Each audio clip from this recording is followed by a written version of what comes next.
Oktubre 1 na naman, ito ang eksaktong araw ng iyong kaarawan.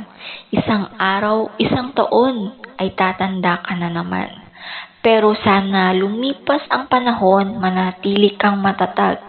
Harapin ang lahat ng problema at matutong bumangon kapag ikaw ay nadapa. Ang araw na ito ay hindi katapusan kung hindi ay panibagong yugto pa lamang.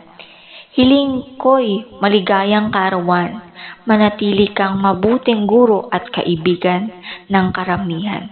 Huwag mong papabayaan ang iyong kalusugan, sapagkat iingatan ka namin tulad ng isang kayamanan. Ano pa nga naman ba ang hihilingin mo? Halos nasa iyo na ang lahat.